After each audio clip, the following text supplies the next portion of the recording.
As a young citizen of India, armed with technology, knowledge, and love for my nation, with a vision of transforming India into a developed nation, I'm joining Shobhit University.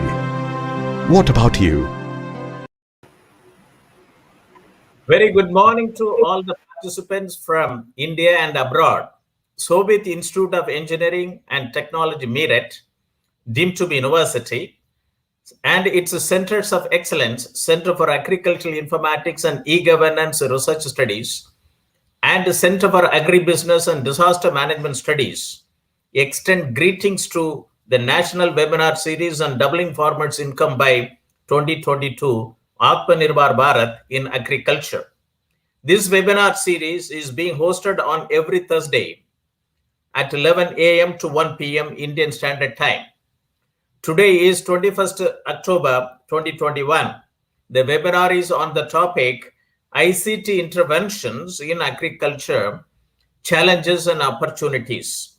On behalf of the Honorable Chancellor, Honorable Vice Chancellor, the faculty members of the university, and on my behalf, and as Professor Emeritus and Chairman of the Centers of Excellence, Center for Agricultural Informatics and E-Governance Research Studies, Center for Agribusiness and Disaster Management Studies, Center for Informatics Development Solutions and Applications, Center for Industry 4.0 Technology Studies and Applications, and Center for Health Informatics and Computing.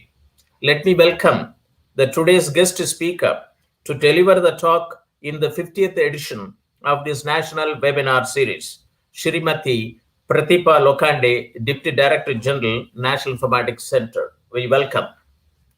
For the benefits of the participants and the guest speaker, so far under this webinar series, the university has organized 49 webinars on the topic, starting from 18th August 2020. Role of Agricultural Cooperative Societies and E-Governance, inaugurated by Dr. Ashok Dalwai, IAS, former chairman of the Doubling Farmers' Income by 2022 Committee. Blockchain technology-based fishery value chain, a self-contained village felt need of the day. Spices informatics network value chain. Lantana camera, a camouflaged treasure trove. Smart hill agriculture, a digitalized hill agriculture value system. Mera mobile, Mera marketing. Integrated mariculture, aquaponics, and precision agriculture. In short, MAPA biofarms for income revolution. Smart tribal agriculture, optimizing value chain. Digital agri-tech and industry perspective. Land records, resources, information systems in India, present and road ahead. Weather decision technologies for increasing farm income. By big data in smart farming. Sustainable soil and land management for climate smart agriculture. Understanding market dynamics for increasing farm income. Role of technologies in mitigating crop risk. How to generate additional profit via simple, attractive approaches in farm produce. Adoption of flexi rubber check dam technology, potential benefit for farmers in rain-fed and coastal agro ecosystems. Realizing the economic benefits of agroforestry. Octosol, organic humic solutions for increasing crop yields and quality while increasing farm income and improving soil health. Closing the nutrient loop, phosphorus management in protein farming, improving nutrient use efficiency and farm productivity. Artificial intelligence enabled pest management technology for agriculture crop protection without pesticides. Empowering farmers through extension and knowledge dissemination, role of mass media. Smart poultry monitoring solutions. Agrobiodiversity, intellectual property laws, agriculture and farmers' welfare, and insight into the issues for Indians' agrarian economy. Manufacture and application of biochar for increased soil fertility and crop productivity. Sustainable integration of livestock with agriculture for farm income increase. Role of geographical indications on improving farmers' income, lessons from Asia Pacific region. Dairy informatics network value chain. A dairy tech startup perspective for farmers' income increase. Spices Informatics Network value chain, a turmeric startup perspective for farmers' income increase. Generating sustainable on-farm income through fintech interventions. Nutrition sensitive agriculture, pathway for increasing farmers' income. Artificial intelligence and data analytics to ensure optimal nutrition in the soil, harvested food that minimizes human disease. Bioenergy supply chain, a business opportunity for rural enterprises and farmer producer organization. Tech enabling India's tech-starved farmers for manifold increase in productivity and income. Open insurance ecosystem for agriculture producers. Risk management solutions to overcome repercussions on farmers' income, market stability, and food safety. Role of mass media for farmers' income increase, a case study from Green TV. AgStack, Agriculture Stack, open source digital infrastructure for the agriculture ecosystem, a Linux Foundation project. Circular bioeconomy towards resilience, urgent need for redefining raw materials and modified waste management policies and regulations. Agritech, new horizon in Indian agriculture. Supporting of farmers for marketing will only help doubling of income by 2022. Rural transformation for farmers' income increase, case studies from impoverished districts. John Deere's journey in India, integrated precision agriculture solutions. Mobile-enabled software as a service to solve complex supply chain challenges, a case study from daily orders. This to strengthen dairy informatics network value chain. Doubling the income of farmers through eco-agri revolution. Bayer's carbon farming initiatives. Post-production interventions maximizing value for farmers. BAFE models of revival of traditional water management systems to enable doubling of farmers' income. Should we adopt farmers' welfare as a new paradigm instead of farmers' income? Today is the 50th edition of this national webinar series, which will be addressed by Shri Pratibha Lokhande, Deputy Director General, National Informatics Center, Head of the Division, Animal Husbandry and Fisheries Informatics Division of National Informatics Center. On the very important topic, ICT intervention in agriculture, challenges and opportunities. Dear participants, please note the keywords: ICT interventions, agriculture, challenges and opportunities. Agriculture sector is the foundation of the Indian economy. Acharya Vinoba Bhave said, India is largely an agriculture economy, Krishi Pradhan Desh, and a country of villages, Gram Pradhan Desh, which India has got more than 6.25 lakhs villages. The agriculture sector is the foundation of Indian economy. It employs more than 50% of India's workforce and contributes almost 17 to 18% of its GDP. At present, the agricultural livelihoods are being severely impacted world over as a result of anthropogenic global warming and climate change. India's labor-intensive and subsistence-based agriculture sector is particularly vulnerable to this development. Climate change has both direct and indirect effects on agriculture productivity, including changing rainfall patterns, severe drought, flooding, and changes in the geographical redistribution of pests and diseases. India's farming community comprises of about 14.5 operational holders, of which 85% farmers have small and marginal size operational holdings. Farmer needs timely, location-specific, and personalized information for effective control on their production, risk, and then market their produce to identified market opportunities. Many national level programs, namely Digital India, Make in India, Skill India, Startup India, Stand Up India, etc., have faced operational difficulties for its impact at farm level and farmer level, and that too at small and marginal farmers. I wish to quote Honorable Prime Minister's Independence Day address on 15th August 2021. He said, I quote, "In the coming years, we will have to increase the collective power of the small farmers of the country. We have to give them new facilities. They must become the country's pride. Chota Kisan, Bane Desh ki Shan. Small farmers become the pride of the nation. Reforms towards digitalization of agriculture systems. Doubling farmers' income by 2022, report 2018.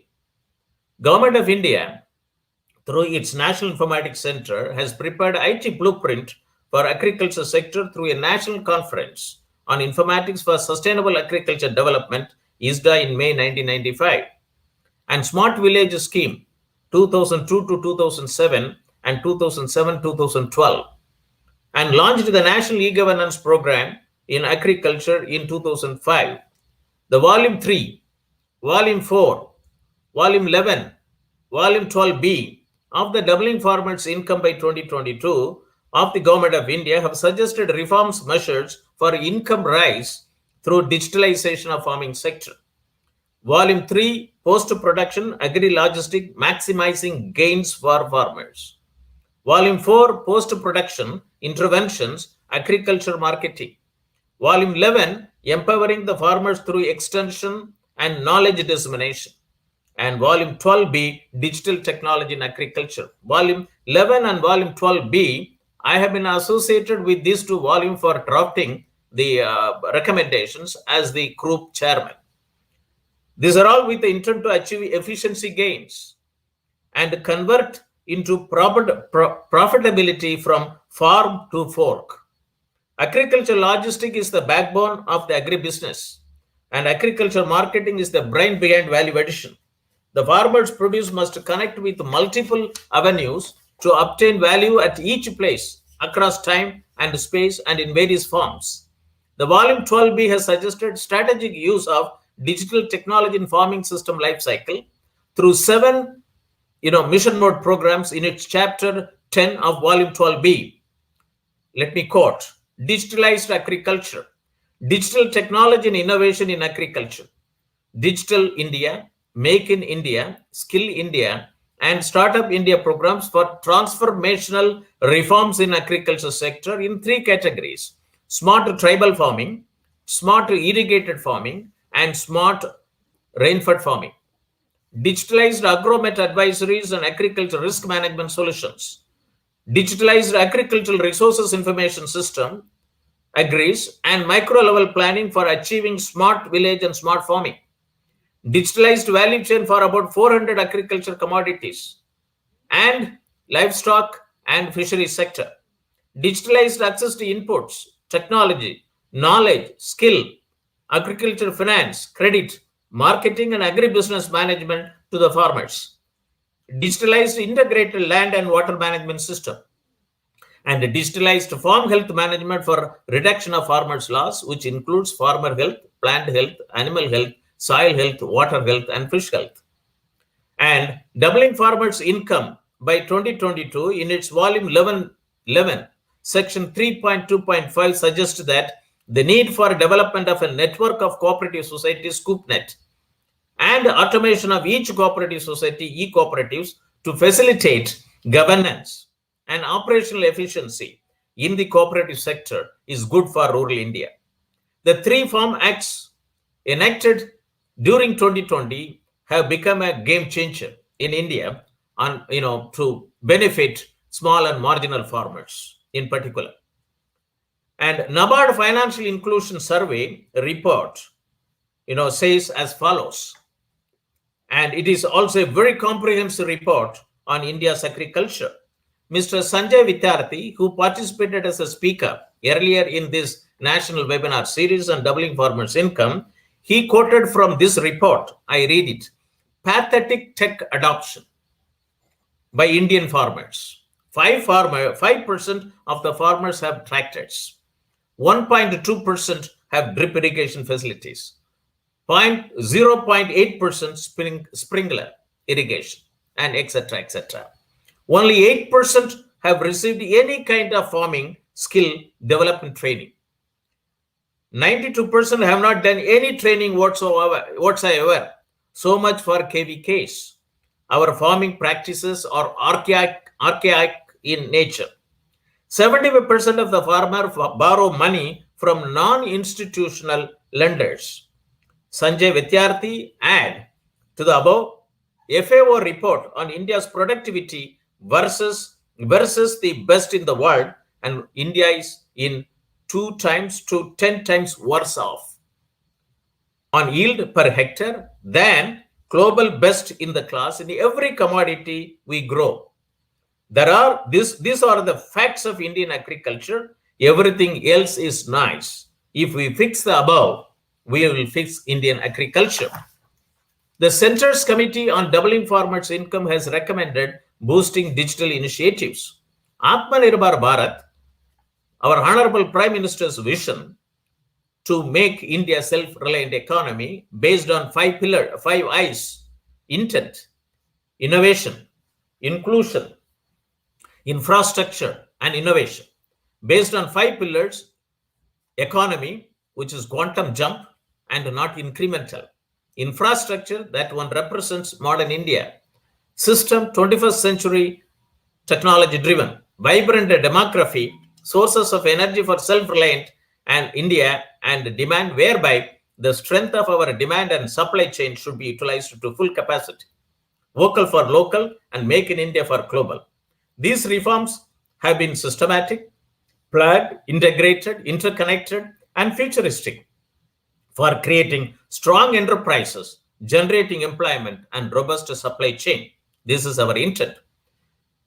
In its third tranche of Atmanirbhar Bharat Abhiyan, the government of India has announced and allocated 1.5 lakh crore as the booster for agriculture sector. From the basic farming to productive farming, digitalization of agriculture for efficiency gain. I would like to quote my article, which has been published in the recent book, The Resilience of Indian Economy and the Great Reset by Jabamale Vinanchi Arachi, in the page printed, it was published in July 2021, page 121 to 136. Information Theory of Claude Elwood Shannon of 1948 to Internet of Things of Kevin Ashton, 1999, have impacted digital technologies application very decisively in various development fields.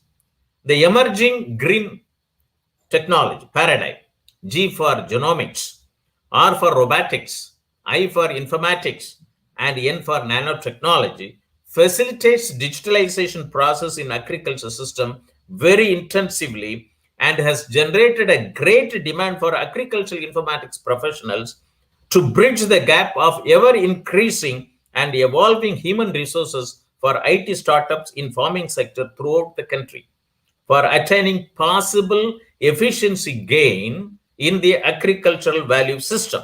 Agriculture efficiency has 3 components: technical efficiency, allocative efficiency, and production efficiency. Related efficiency indicators are land or production efficiency, labor efficiency, capital efficiency, and farm income or profit efficiency. An agriculture value chain includes development and dissemination of plant and animal genetic material, input supply, farmer organization, farm production, post-harvest handling, processing, provision of technologies of production and handling, grading criteria and facilities, cooling and packaging technologies, post-harvest local processing, industrial processing, storage, transport, finance, and feedback from markets, agriculture services such as agriculture advisories, financial services, agriculture marketing, and risk transfer are required for entire agriculture commodity value system for the farmer. In this context, today's talk is very important.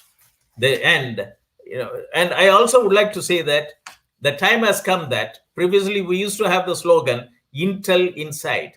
Now we will have the slogan India Inside. as the products become digital.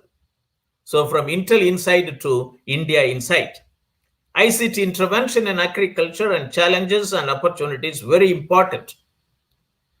And in the 2021-22 budget, the Honorable Finance Minister proposed 9 measures for agriculture and allied sector for farmers' welfare and rural India as part of the inclusive development for aspirational India. I would like to quote one scheme which is very important from the bottom-up process, as I have been involved from grassroots level informatics development since 1987 onwards. One such scheme is Swamitva scheme to extend to all the states and union territories to bring transparency in property ownership in villages. It is a reformative step towards establishment of clean ownership of property in rural inhabited area by mapping of land parcels using drone technology and providing the record of rights to village household owners with the issuance of legal ownership, cards. There are various important government schemes which are announced by the central government. I'm not sure whether the small and marginal farmers know about all the government schemes which has been enacted, and the funds go to the state level, except the money gets transferred to their account through a DBT. The schemes are Pradhan Mantri Kisan Samman Nidhi Yojana, Pradhan Mantri Kisan Manthan Yojana, Pradhan Mantri Fasal Bima Yojana, Kisan Credit Scheme, Pasu Kisan Credit Card Scheme, Parambaragat, Krishi Vikas Yojana, Pradhan Mantri Krishi Sinjay Yojana, National Agriculture Market, Dairy Entrepreneurship Development Scheme, Rainfed Area Development Program, Soil Health Card Scheme, National Mission for Sustainable Agriculture. And I would like to quote from the speech by the Honorable Union Minister, Shri Tomar, during the MOU signing ceremony of the Minister of Agriculture and Farmer Welfare with 4 institutions. In that occasion, he said it, Shri Narendra Modi's determination has invigorated the farming sector, and a number of schemes, including the historic Prime Minister Kisan Samman Nidhi, worth of rupees 75,000 crore per annum, which is being implemented transparently to increase the income of farmers. The 4 institutions who have signed an MOU for digitalization of agriculture are Patanjali Organic Research Institute, Amazon Web Services, Esri India Private Limited, and Agribizar India Private Limited. There are also a task force under the chairmanship of the Secretary of Ministry of Agriculture and Farmer Welfare and under the core chairmanship of Shri Sanjay Chatyanarayana, Former Secretary, Minister of Electronics and Information Technology. This task force has prepared a consultation paper on India's ecosystem agriculture for India.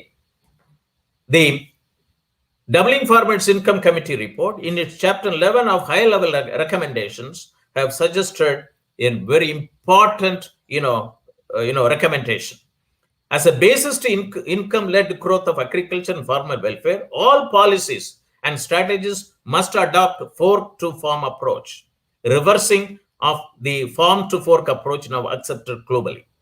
So, as per this high-level recommendation, today's talk, ICT intervention in agriculture, challenges and opportunity are very important. And digitalized farm-centric services, the Jantan Aadhaar mobile-based citizen services has made a direct benefits transfer to reach eligible citizens at the grassroots level without any leakage since 2014 onwards in the country. And emerging agri-startups may consider providing digitalized services, providing information on to farmers or through farmer produce organization for impacting farming community, crops, livestock farming community, crops farming community, fisheries farming community, inland and marine, and agroforestry and forestry very positively in respect of development schemes, village-wise. Agriculture Institution for Farmers Link, KVK, Atma, Agri Startup, NABARD, ENAM, Farmer Produce Organization, NGOs, quality pesticides, fertilizers and seeds, farm health, forecasted weather, market information, prices and arrivals, interaction through training trading platform and transport services for farmers and buyers of agriculture produce, minimum support price and government procurement point for commodities, marketing infrastructure, post-harvest facilities, including storage infrastructure, farmers' training schedule of various institutions, sharing good agriculture practices, in the Cap and Bharat, irrigation training system infrastructure, use plastics in agriculture and allied sector, aromatic and medicinal plants, agriculture wastes to agriculture laborers, inputs for fishery farming, fodder availability, farm machines and implements availability, drought and disaster related matters, financial and credit microfinance, and so on and so forth. There are a lot of areas where ICT intervention can become an opportunity for our small and marginal farmers. I listed only a partial list, which has been published in my article, ICT-enabled farm-centric agriculture services, which has been published in Government of India's Yojana, July 2019, issue. Studies undertaken by me and my colleague in the university shows that small and marginal farmers, who constitute about 85% of the operational holders, have progressively used mobile communication technology, feature phones and smartphones, have traditional farming methods, take farm level decisions based on past experience, access to extension only through neighborhood farmers. And this is in 2017. And watch out for effective information service delivery on agromet advisory services, soil and water sample analysis and advisory services, and on management of salt affected soils. And the recommendation says that the study also highlighted the need for agri startups in farm management services, which are not available at the grassroots level. And the 3 Farm Act supports that. E-commerce services and government schemes, operations and management, O&M, which are spread across the entire agricultural value chain. This is not available at the grassroots level. This is where the ICT interventions needed most. The NGP, National E-Governance Program Agriculture, envisaged ICT intervention in 12 clusters of services in agriculture sector. I am very happy to inform to the audience, today's guest speaker, Madam Pratibha Lokhande, was involved in the project development and operationalization of this National E-Governance Program in agriculture in 12 ICT intervention in 12 clusters of services in agriculture sector. And the Doubling Farmers Income Committee report has also recommended to operationalize and streamline this National E-Governance project in agriculture projects. Now, according to the synopsis of the speaker, I would like to quote, ICT initiative started as a standalone system in the earlier days, have moved to advanced web-based pan-India systems, and now the focus is on adopting advanced technologies like AI, IoT, data analytics, big data, and blockchain, remote sensing, and GIS, etc., augmenting conventional ICT solutions. Further integration of this advanced technology system providing services from single platform is the need of the hour. With this, let us now turn to the address by Mrs. Pratibha Lokhande, Deputy Director General and HOD, Animal Husbandry and Fisheries Informatics System Division, National Informatics Center, Ministry of Electronics and Information Technology, Government of India, New Delhi, on the topic ICT intervention in agriculture, challenges and opportunities.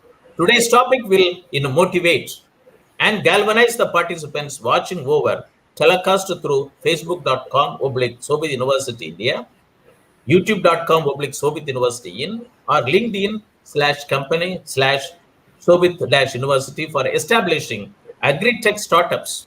More than 6,500 agri-tech startups, one per block, or even about 2.25 lakh agri-tech startups, one per each Gram Panchayat, through the operationalization of digital technology in agriculture for efficiency gains. In this webinar, Mrs. Pratibha Lokhande, the Deputy Director General, will deliberate the challenges and opportunities during the implementation of big ICT systems through 2 case studies, PM Kisan and soil health. Let me invite our guest speaker to utter the participants. Before that, let me introduce our guest speaker to the audience.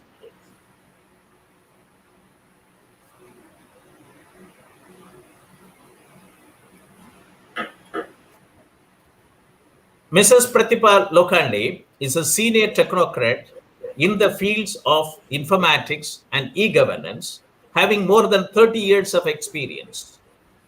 Her fields of specialization and interest include agricultural informatics, e-governance program, grassroots informatics development, standards and interoperability, software systems designing, and quality management. Mrs. Pratibha Lokhande has been actively involved in many ICT projects of national importance, namely PM Kisan, Soil Health, Farmers Database, and Unified Farmer Service Platform, Fertilizers Registration and Licensing, National E-Governance Program and Agriculture Measurement Project, Agriculture Marketing, Plant Protection Information Network, and etc. in the agriculture sector in India. Mrs. Pratibha Lokhande is the project head for PM Kisan portal, which provides end-to-end mechanism for transferring funds to the bank's accounts of beneficiaries. She was awarded the Certificate of Appreciation for building an outstanding platform for PM Kisan scheme. Mrs. Pratibha Lokhande is the project head for Soil Health Card, which facilitates generation of soil health card in 22 different languages and 5 dialects in local units for the benefit of farmers in uniform and standardized format access across the country. It facilitates automatic calculations of fertilizers recommendation based on soil test results. More than 9.7 crore soil health cards are available on the portal. This is presently the HOD of Animal Husbandry and Fisheries Informatics Division of NIC and involved in projects like sanitary import permits and national animal disease reporting systems, livestock census, and etc.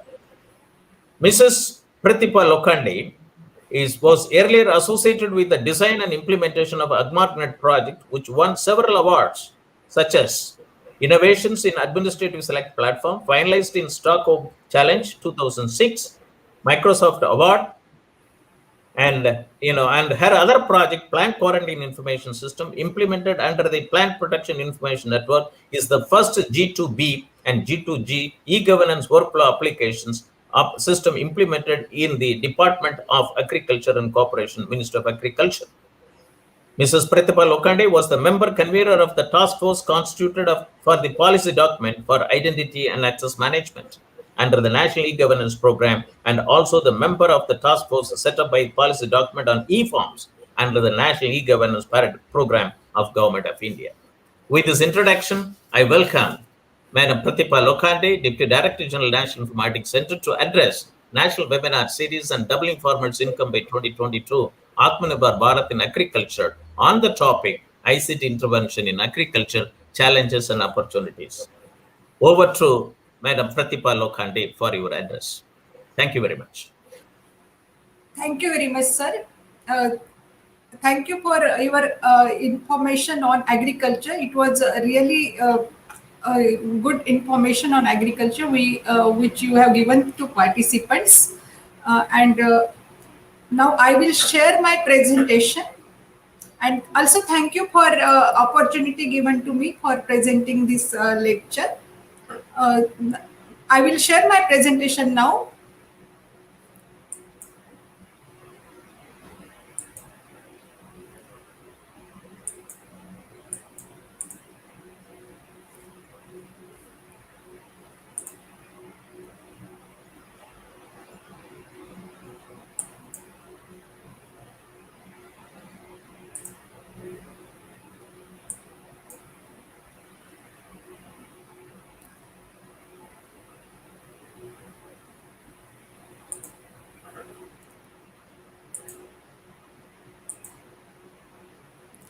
Is it visible?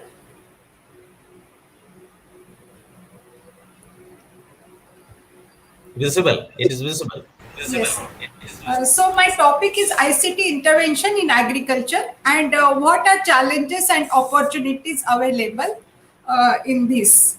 So it is the part of national webinar series on doubling farmers income by 2022. and it is organized by Shobhit Institute of Engineering and Technology, Mirror. So, as Sir has already told, agriculture is one of the most important sectors of India, and economic development of the nation depends on it. However, agriculture is very, very different from other sectors, and it needs special attention in context of India. And agriculture depends on various factors like inputs availability, seed, fertilizers, pesticides, water, what are the irrigation facilities available, what are the soil conditions, weather, markets, and prices, etc. And weather vagaries and volatile markets affects the farmers, and they are always at the receiving end. So always government try to formulate various programs and policies to mitigate the problems of the farmers. So I will talk about the agriculture value chain and what are, many stakeholders are involved in agriculture. So pre-production and input supply, production, post-production, then packaging and processing, distribution and marketing. These are the various stages of this agriculture value chain.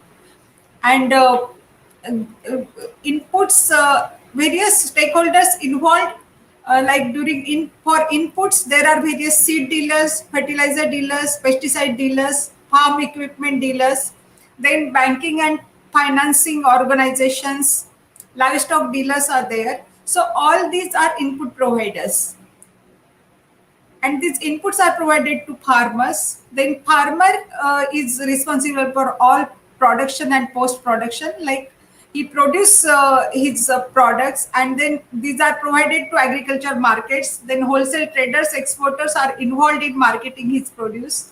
Processors are there for processing activities, and finally these are made available to local vendors, local shop, retailers, supermarkets in domestic and international markets to reach finally to the consumer. So this is the agriculture value chain, and these are stakeholders.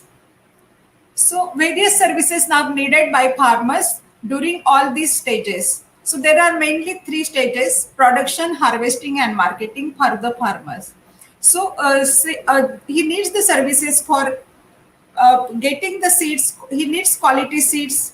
He needs to procure seeds with various seeds at right time. Seeds should be available to him. Then fertilizers, spurious fertilizers should not be made available to him. All fertilizers and pesticides, whatever are he's getting, should be of quality. Then he needs finance for supporting his farming activities. Farm machinery is another important factor, and it has again more importance because of the non-availability of labor many times. Then there are different government schemes which he need to avail. He should have that information about these government schemes, its eligibility criteria, etc.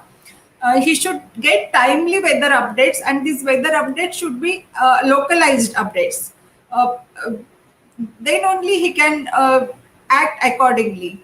Then whatever irrigation facilities are available, soil health, he should know the nutrient status of his soil, and accordingly what are the deficiencies, and if there is some deficiencies, or what measures he has to take, what nutrients he has to apply, micronutrients as well as major nutrients, or any amendment he need to do for his soil health. Then agricultural research should reach to farmers, because many times the research, many good research takes times to reach the farmers.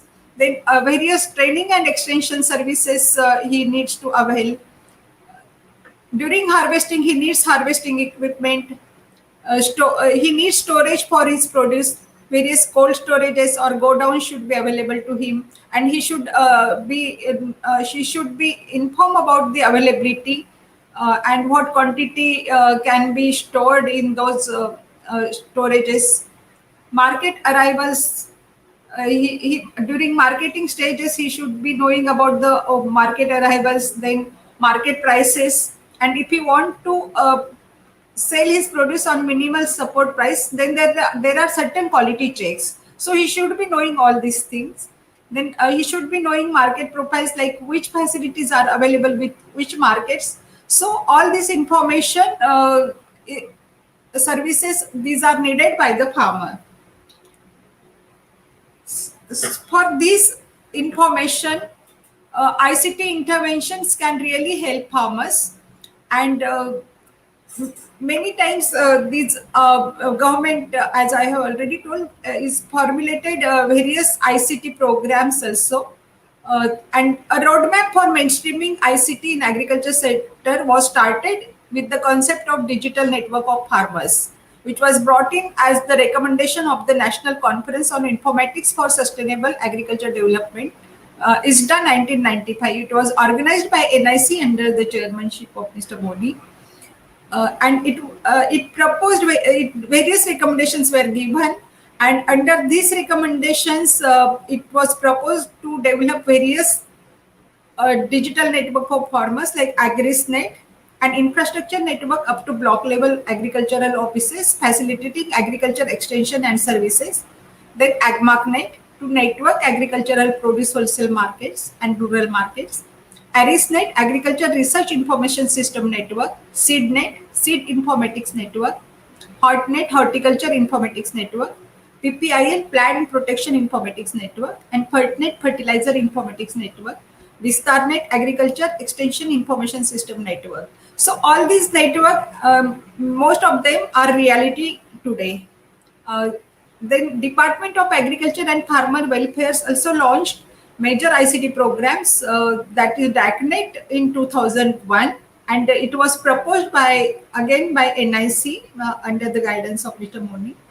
And then National E-Governance Plan in Agriculture was formulated in financial year 2010-11, and it was first launched in 7 pilot states and later extended to all states.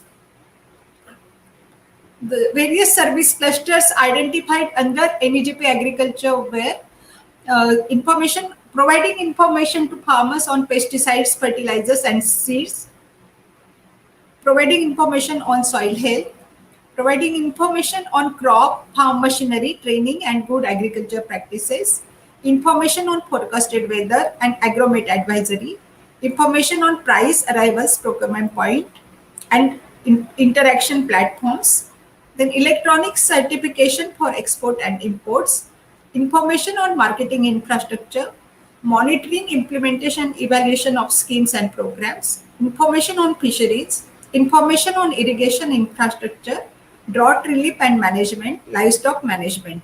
So all these services later were developed in various information systems. So, there's ICT intervention in agriculture which are being implemented in India are like Pradhan Mantri Kisan Samman Nidhi Yojana, PM Kisan, under which direct benefit are transferred to farmers into their bank accounts.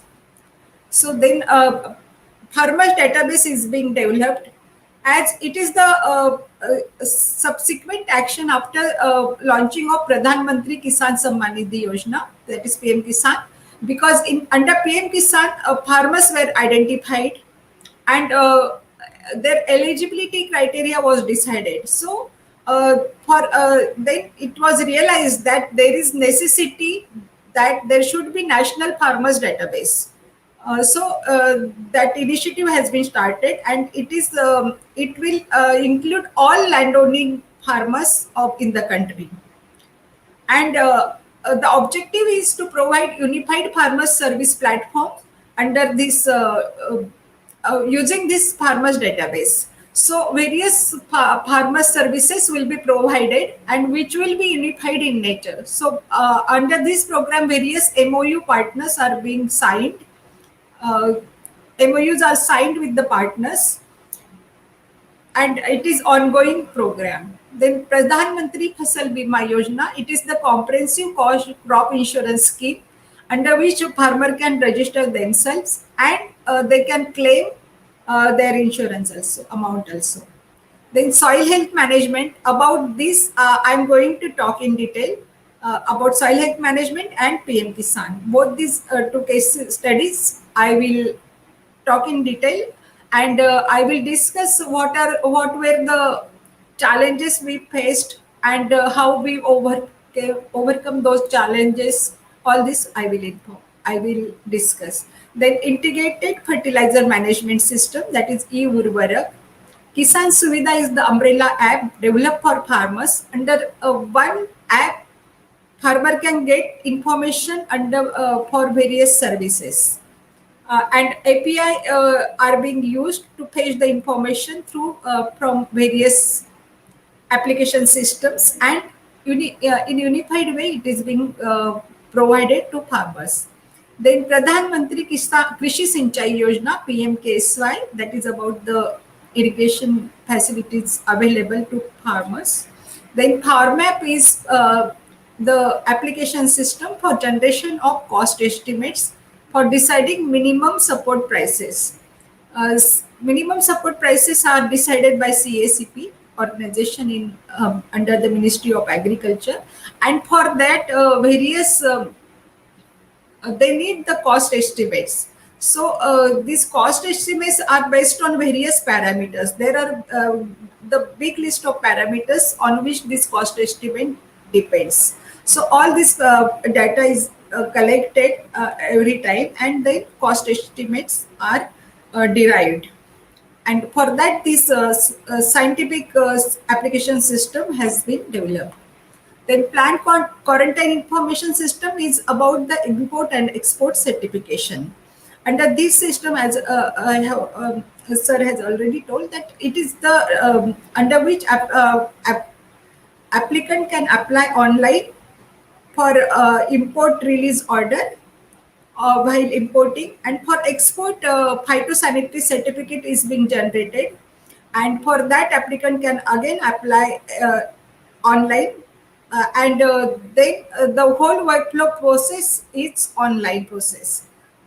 The pesticide registration is for whenever there is new formula is introduced in the market for pesticide, the registration of that new formula is must.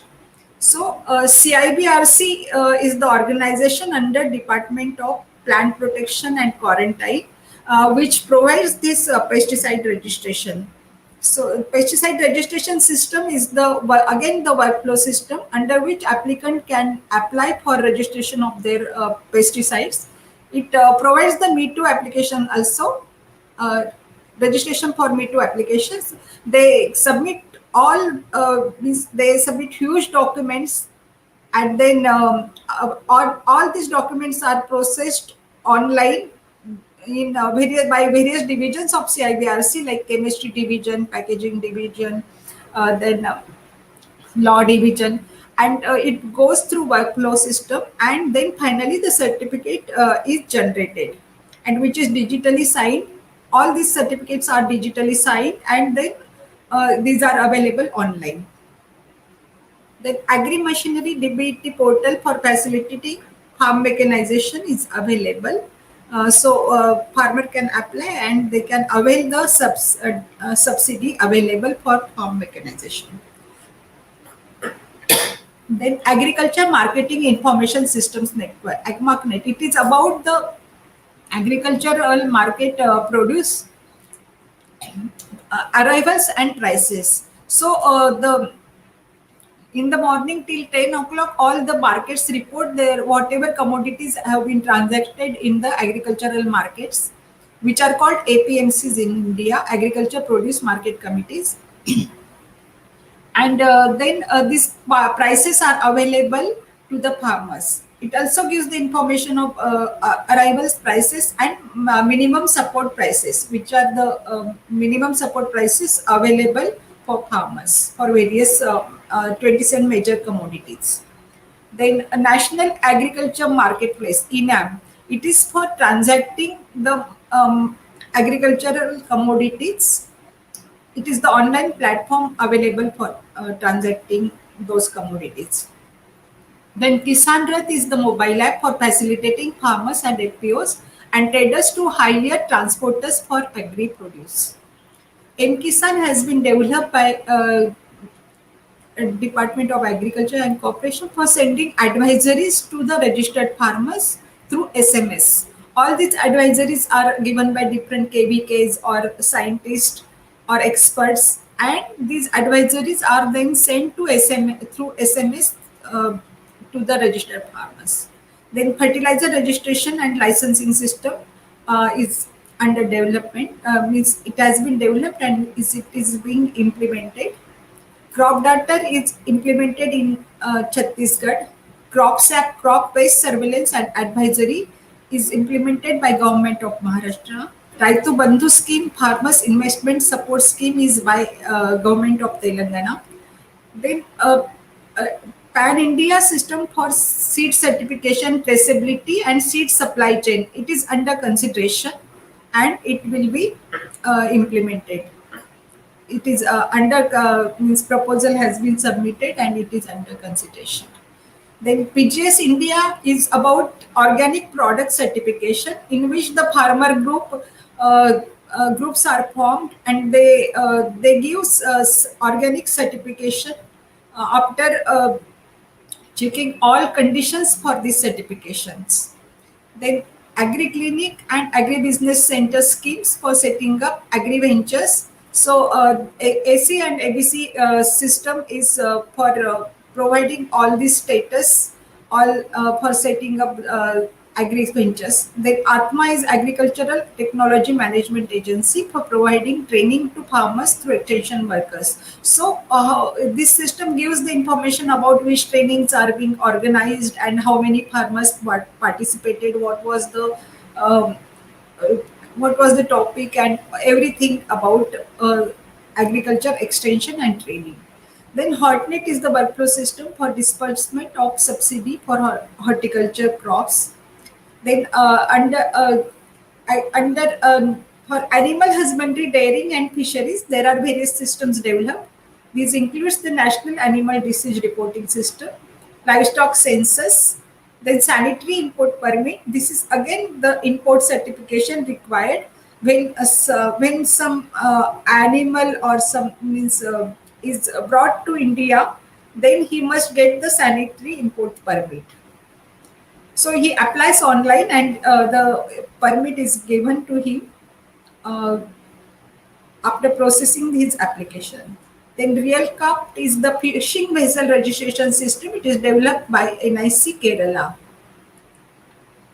So these are the various major systems basically, which are being implemented in India by Government of India. Also, there are many private players. They are having their own ICT systems, and these are being used in agricultural sector. So, what are the challenges for developing ICT systems in India? So, I have listed few here. Like in India, it's a vast country and there is diversity. So when we implement the one uniform system for the whole country, as one solution cannot fit all here. So we have to take into consideration the all these various diversity. Like cultures are different, so food habits are different, and accordingly the crops and variety produces agriculture products are different. So there are different languages. So while developing the system, we have to give stress on localization, because our systems are for farmers and they may not be always knowing English. So we have to develop the system in local languages. Then methods of farming are different. As you see, means in Kerala, the different farming methods are being adopted, while in Punjab, different methods of farming may be adopted for same crop like rice. So for wheat, there are different methods. So all these are on hills, the step farming is being adopted. So all these there are different methods of farming, and they are having their own limitations. Then there are, as I have told, there are various crops and varieties. Weather patterns are different. Somewhere it is very cold, somewhere it is moderate weather, somewhere it is humid and hot. All these weather patterns we have to take into consideration.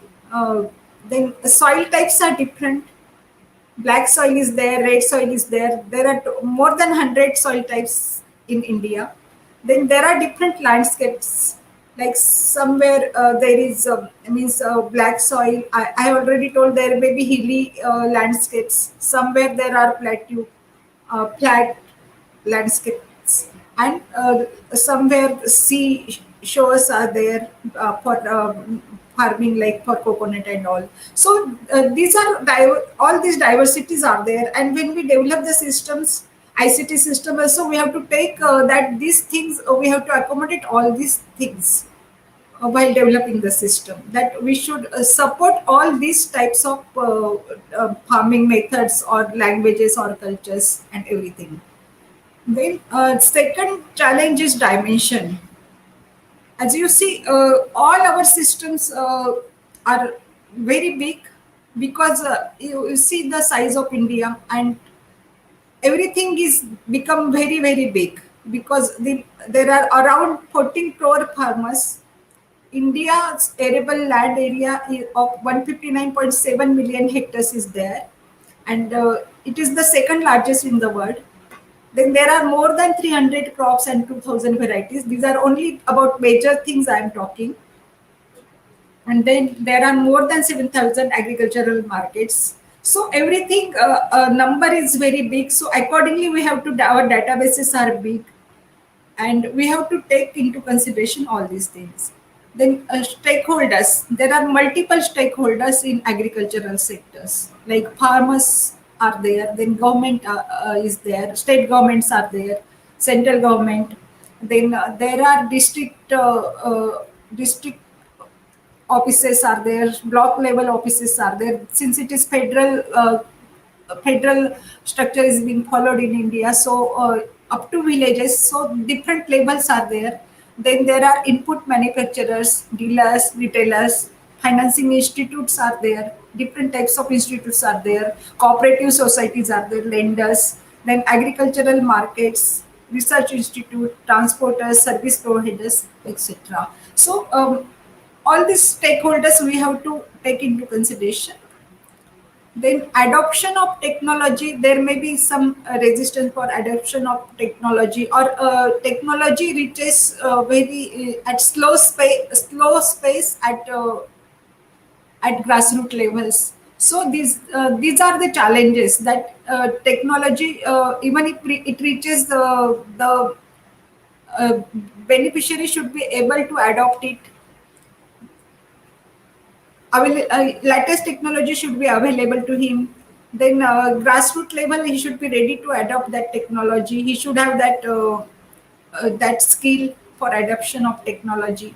Then training should be available, extension services should be available. So these are the challenges. Then accessibility, like access devices, though mobile phones are available, these are not, maybe these may not be smartphones, laptops and desktop systems, then internet connectivity, content in local languages. Content many times it is not available, even if we we develop content, always it may not be available in local languages. So all these are the challenges we faced while developing our systems.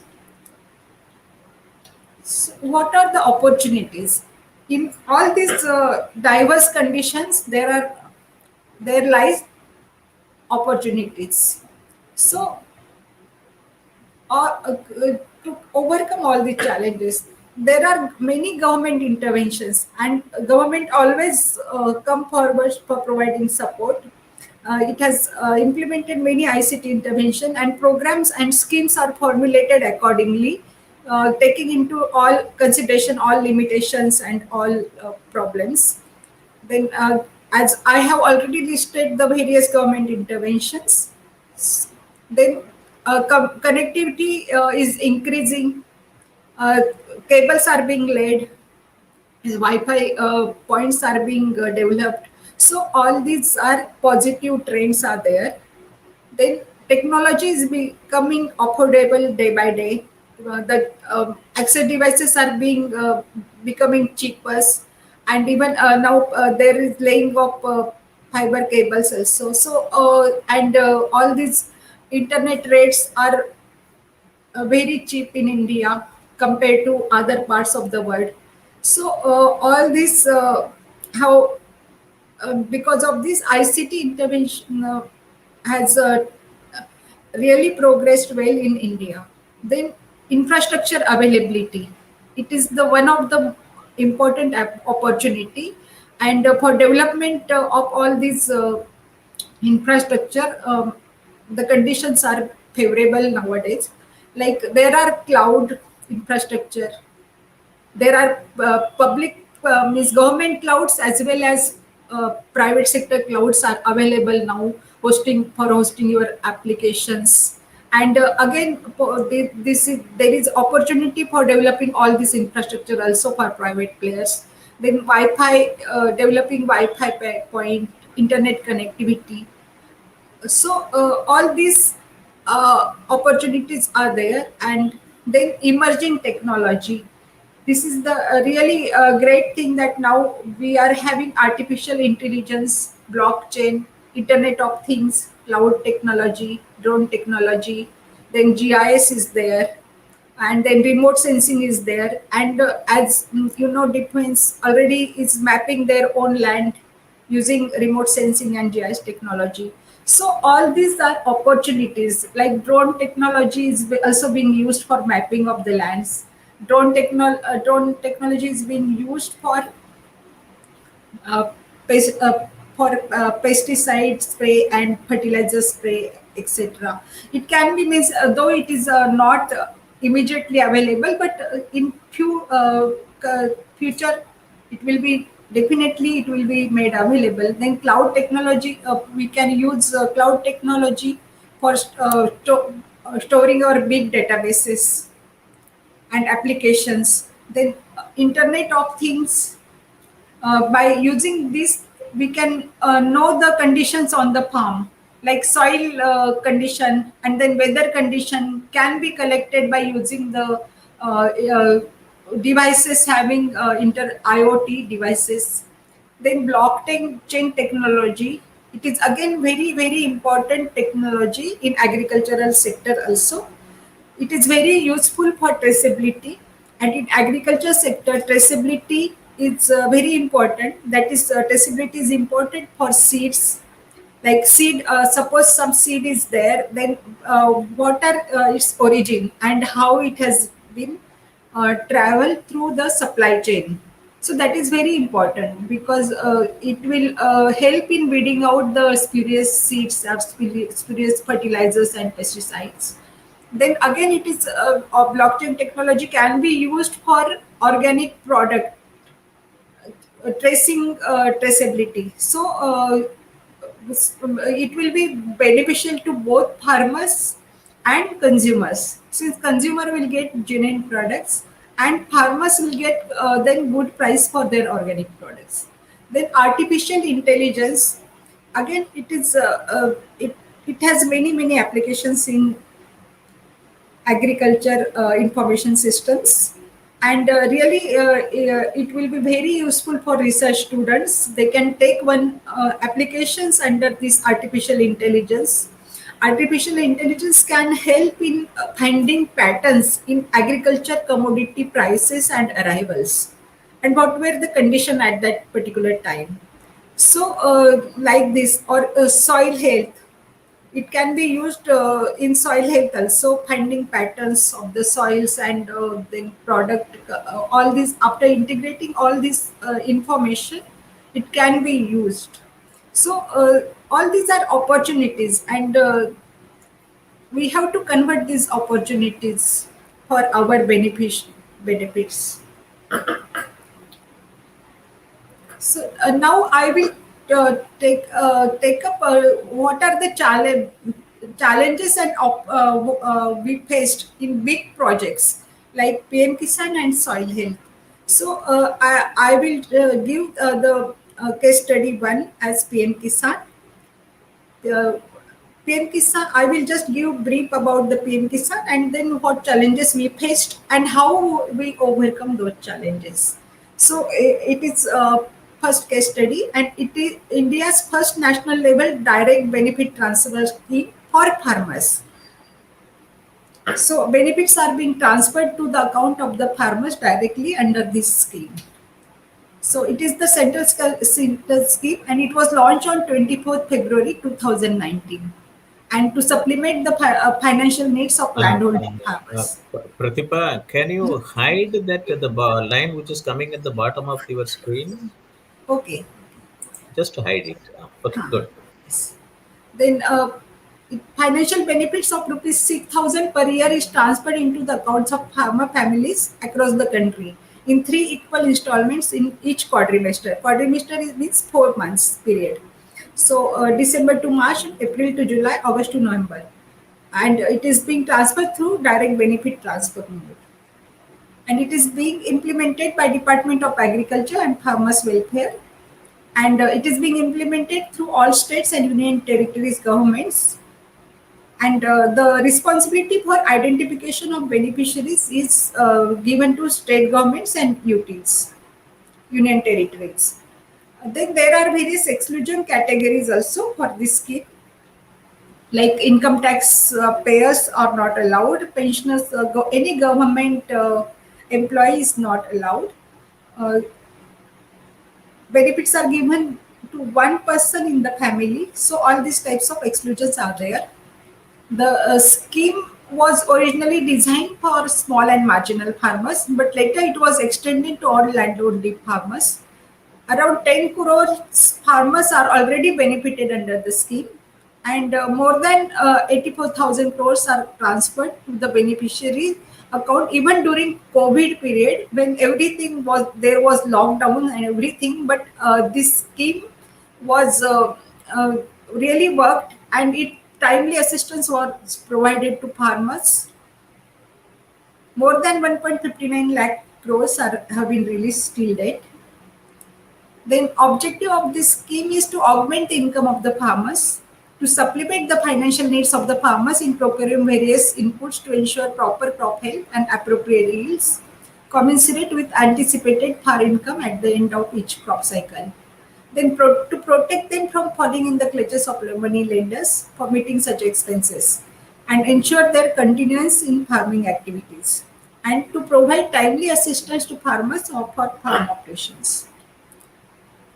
So the scheme was announced on December 2018, and in January it was launched, and PM Kisan portal was launched on 24th February 2019 by Honorable Prime Minister of India.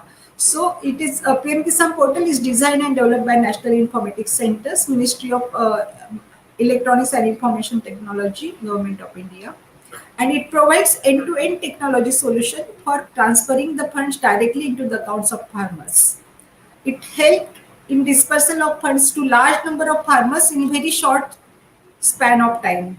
So at the start of every quadrimester, within 15 or maybe 10-15 days, the most of the beneficiary received this 6,000 2,000 rupees amount in their accounts. So almost 95% farmers receive this amount within the first 15 days of each quadrimester. Then it has provided base for creation of farmers database in the process. As I have told already, this also been developed, the National Farmers Database, and this scheme provided base for it. So this is the portal, and features of this portal, we needed to provide all these features in very short span of time. It provides end-to-end mechanism, as I have already told. Aadhaar demo authentication is mandatory from December 19 to March 20 quadrimester. So all these farmers are Aadhaar authenticated. Whoever are receiving benefits now are Aadhaar authenticated. Then farmers registration is being done through various channels. I will discuss those channels. Then self-registration is allowed for farmers. Various facilities there on the portal for self-registration. Then beneficiary and payment status is also available to farmers. Both account-based and Aadhaar-based payments mode are being followed. That means farmer either has to give account his account details, or he can give his only Aadhaar number, and if his account is linked to that Aadhaar, then funds are transferred to his account, Aadhaar linked account. Then integration with PFMS, that is Public Financial Management System, has been done for transferring the funds. Then integration with various state portals has been done. The state which were having their farmer data, having the database of farmers available with them. So there we have provided API integration has been done. Then we have provided linkages to external systems like CSCs, PFMS, UIDAI for other authentication. Then PM dashboard, that is Prayas, which is being monitored by PMO directly. And in this dashboard, information about all schemes are available. Then PFMS, Kisan Suvidha app, Umang app, then Krishi Kalyan Abhiyan scheme by ICR. Then we have automated various processes. Dashboards and drill-down reports are available. XML signing of fund transfer orders is being done. Then digital signing for request for fund transfer is being done. Then data uploading and correction facility at various levels is available to states. Refund mechanism is there, because when income tax pay are identified, then for them refund mechanism was done. Then mechanism for random selection of beneficiaries for physical verification is being done. These are the stakeholders involved in PM Kisan, Department of Agriculture and Farmers Welfare, then NIC, states, farmer is the focal point, then UIDAI, PFMS, common service centers, and banks. So method of for onboarding beneficiary, there are various methods are available. Either direct uploading of existing list in predefined format can be done, or online registration is available on portal in Farmers Corner, or through PM Kisan mobile app, or CSC interface is given for farmers registration. Then this is the process flow of PM Kisan. CSC farmer are registered on the PM Kisan portal. Either they can register themselves or state uploads this information. PM Kisan portal validates the records for Aadhaar, income tax payee, and pensioner, and mark them as ineligible. So weeding out is there at the first level itself. Then accepted data only is sent to PFMS for account number and type validation. Data after sending the data at PFMS, the account number is validated and its type is also validated. Only saving accounts are allowed. So then list is again sent back to states for final approval.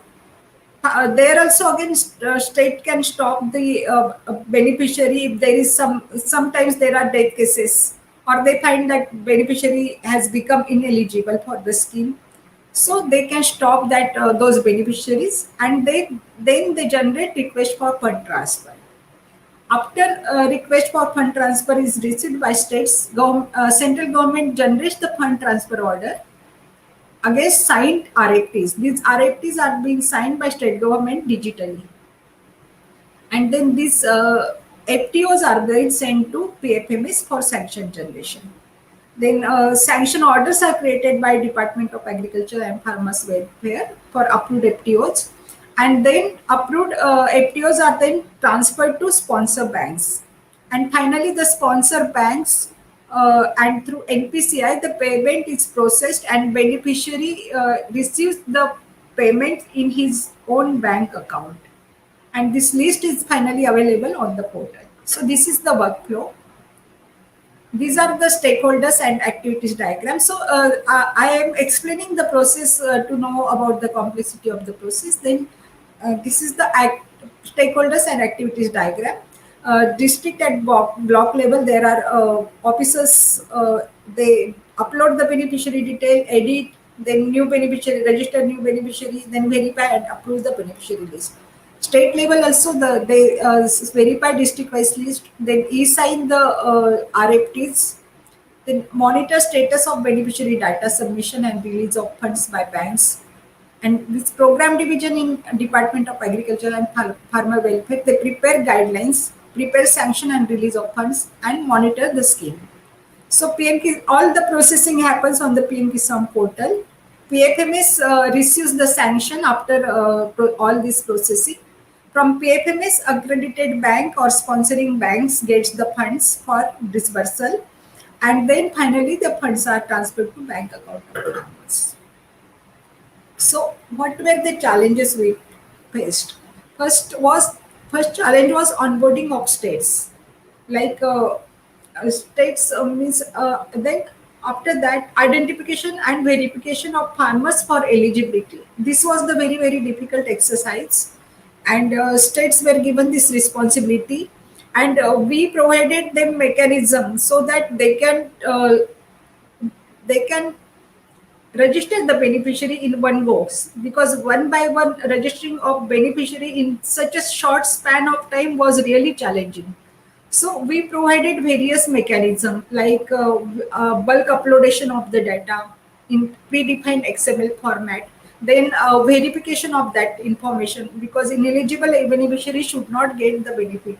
So we have a verification mechanism was built. Then after identification, various registration of farmers was made available for left out farmers. So all these mechanism we built. Then timelines were very restricting timelines were there, because as you know, in December 18 the scheme was formulated, and in January it was announced, and by February the 24th the portal was launched. So within these timelines we have to deliver, and we made it. Then dimension, again it was nationwide program, so we have to onboard all states, all union territories for this program. Huge data processing involved, and within short time, as I have told, within 15 days only the whole processing is done for all 10 crore to 11 crore records, and the funds are transferred with the click of button by Prime Minister of India.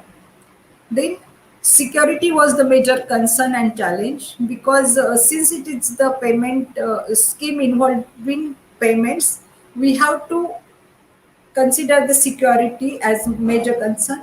Then infrastructure, ICT infrastructure we have to set up, which was secured. That was also the major challenge, because the requirements are huge here. We have to set up all VMs and servers and open ports, everything,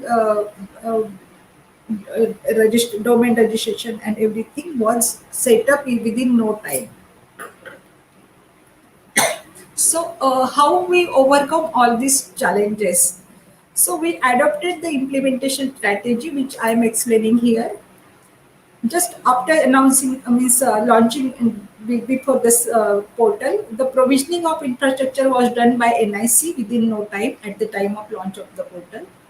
Then adoption of agile incremental methodology due to evolving nature of the scheme and speed of implementation required. There are requirements are constantly changing. First, the scheme was announced for small and marginal farmers, but later it was extended to all farmers. Then various functionalities were built over the time, like excluding income tax pay. For that, we linked to income tax database, pensioners exclusion. All these things, they gradually was built up in the system.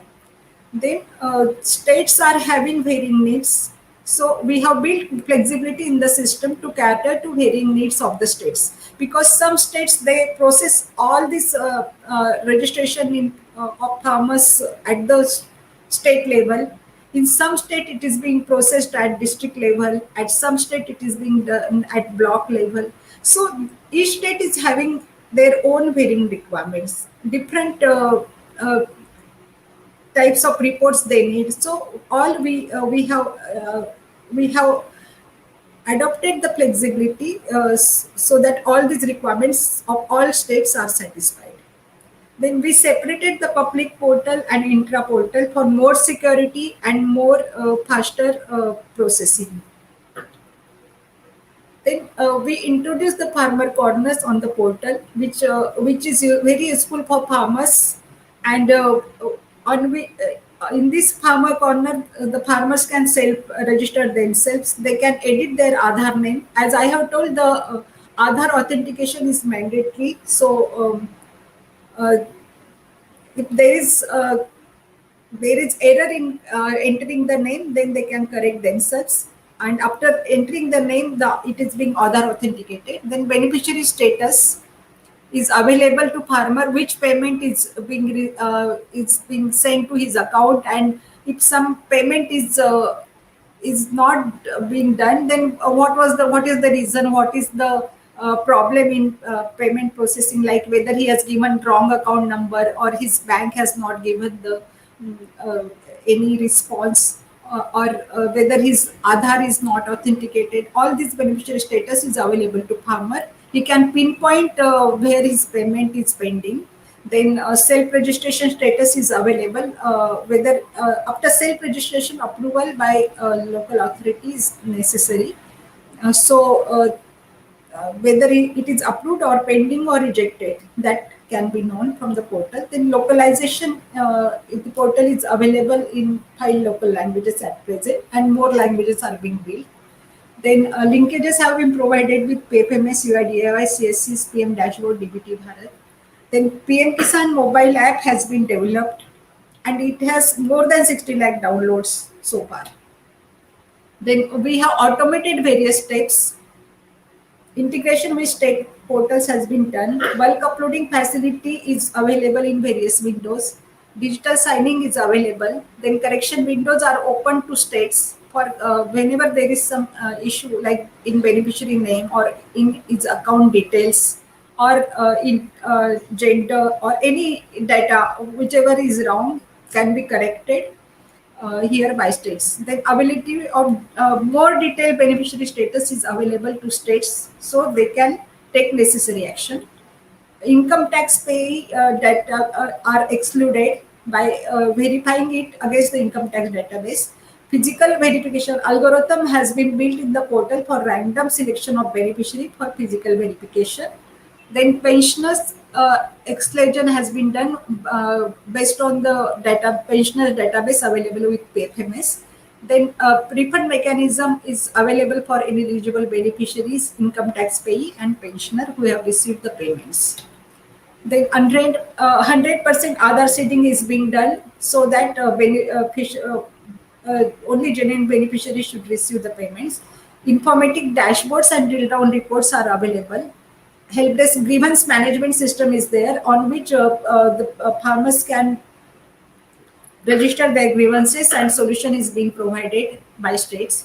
Extension training and handholding was done. Then states were given support through VC meetings, email, phone, remote access. We have built technical query management system for states, on which any technical problem is being faced by them is reported to central technical team of NIC. Then SMS alerts are being sent to farmers after releasing the payments. Then frequently asked questions are available. 24/7 IVRS based helpline is available. Chatbot is available. So security was major concern for PM Kisan. So for that, periodical security audit are being conducted. Then audit trails are being kept. All audit trails are recorded in the system. Geofencing is done, so portal is not available outside the India to avoid the attack from outside the country. We do hardening of the servers, and two-factor authentication is implemented. Then this is the farmer portal, which I have already discussed. This is the PM Kisan mobile app, and it is for Aadhaar verification, self-registration, then status. You can know the scheme information is provided, and payment status can be known. So these are few screenshots of the mobile app, PM Kisan mobile app.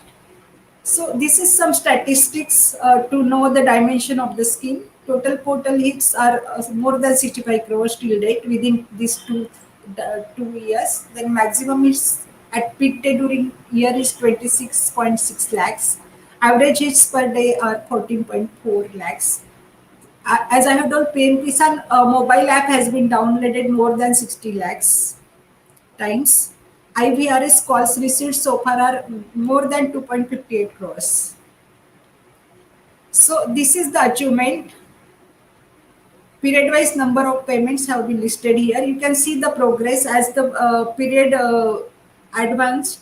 So number of payments has been increased with really tremendous way. And in August 2021, November 2021, 10.61 crores beneficiaries have received the payments. Payments have been released so far. And in April 2021, July 2021 period, even during lockdown, you can see that the speed is not decreased at all. So in April 2021, July 2021, 11.09 crores number of payments have been done. So this was about the PM Kisan and about the problems we faced and how we overcome and what implementation strategy we adopted about the PM Kisan. Now I will discuss the soil health card. So this scheme is being implemented for increasing the soil fertility through nutrient management. So it was a flagship program launched by Honorable Prime Minister of India in February 2015. And under this scheme, government issued soil health cards to farmers in 2 cycles of 2 years. It provides the farmer with the nutrient status of his land, and it gives recommendation on dosage of not only chemical fertilizers but also biofertilizers, organic fertilizers, as well as soil amendments to maintain the soil health in long run. So this is the workflow. Sample is collected, and then sample is being registered, because now this scheme is now over, because already 2 cycles have been completed. And then sample. This is the workflow. Sample is collected, then sample registration is being done. So soil samples are then tested in soil testing laboratories, and they feed the test result in the system. System generates the automatic fertilizer recommendations, and then finally the soil health card generated. It is available in 22 local languages. And then there are various MIS reports and dashboard, drill down dashboards are available for government. So sample size, one sample per grid is collected, and grid size is 2.5 hectare for irrigated land and 10 hectare for rainfed land. Then so far the 2.53 crore samples were collected to cover all farm holdings, and these 12 parameters are being tested. That is nitrogen, phosphorus, potassium, sulfur, zinc, manganese, boron, copper, ferrous, iron, pH, EC, and OC. OC is organic carbon and EC is electrical conductivity. So there are different types of lab available, like static lab, mobile lab, and mini labs. So the grid is this type of grid is formed, and then the sample is collected. As I have already told, 10 hectare for rainfed and 2.5 hectare for irrigated land. One sample is collected. Then this is the soil health card portal screen. It is the web and smartphone based application. It is again developed by NIC, MIT, and it facilitates generation of soil health card in 22 different languages, 5 dialects and local units. Whatever local units are being followed. In Himachal, if Gunta is followed or Acre is being followed, or different types of units are being followed in different states. So in local units which can be understood easily by farmers, these cards can be generated. And all over the country, the uniform and standardized format is being followed. So feature of soil health card, its accessibility. Web and mobile app for sample registration and test result was provided. Tracking and notification was available. Main feature was automated recommending engine. The logic was built for calculation of fertilizer recommendations, and depending on the fertilizer availability in particular regions, fertilizers can be selected dynamically. So all types of fertilizer recommendations were given, like chemical fertilizer, organic fertilizer, biofertilizer, as well as soil amendments. Multilingual, it can be generated in 22 different languages and 5 dialects.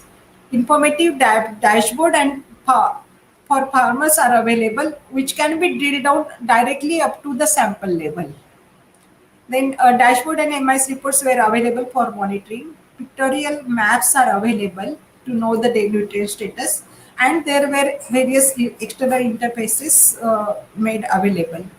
Then stakeholders were farmers, central government, state governments, then soil testing laboratories, fertilizer dealers, fertilizer manufacturers, and scientists. So it provided the need-based use of external inputs, reduced cost of cultivation, increased productivity, and sustainable soil health. So again, this is the flow, like samples are collected, then samples are registered on the portal. Analysis is being done for 12 parameters. Test results are entered in the portal, and automatic generation of fertilizer recommendations is being done on the portal. And finally, the soil health card can be generated on the portal. So this was the some screenshots of the mobile app which was developed for registration of soil samples and entering the test results. So this is the soil health card, one sample soil health card. You can see one line is there, dotted line is there where it can be folded. And so that this is the right side is the front page, and back side will be the left page. So here you can see the farmer details are there on the right side, and then soil sample details are there. Some information is there at the bottom. Then you can see the secondary and micronutrient recommendations have been given, because if you see at the bottom there are available zinc, the soil is deficient in zinc and boron. So for zinc and boron, the recommendation have been given at the top of the page. Like zinc, add 5 gram of zinc sulfate and 2.5 gram of lime. So then after that, general recommendation are also given for amendment of the soil. If pH is high, then whether to apply gypsum or lime. So all these recommendations are also available. And if you see second page, this is the second page. After folding the soil health card, it will come inside of the soil health card. So these two pages will be after folding, this will occur inside of the soil health card. So you can see the crop wise and variety wise recommendation here. These are provided for 2 fertilizer combination. One fertilizer combination is for straight fertilizer and other is for complex fertilizers. The fertilizer recommendation is also being given for fruits and vegetables crops. If you see at the bottom of the page, so there are fertilizer recommendations given in fruits and vegetable crops. And all these recommendations are based on soil test results and also the available in particular fertilizers. So all these calculations were very complex and logic was built for those in the system itself. Again, unit can be selected, language can be selected. So this is the new format, and one old format was available. Here you can see the local language is also being given. You can select any language like Kannada, Marathi, Tamil, anything, Malayalam, Punjabi, all languages, any language you can select and to generate the soil health card. So these are some maps generated on the portal. If you can see India map, that soil is acidic, moderately acidic, and where it is highly acidic, you can know the after knowing the pH value.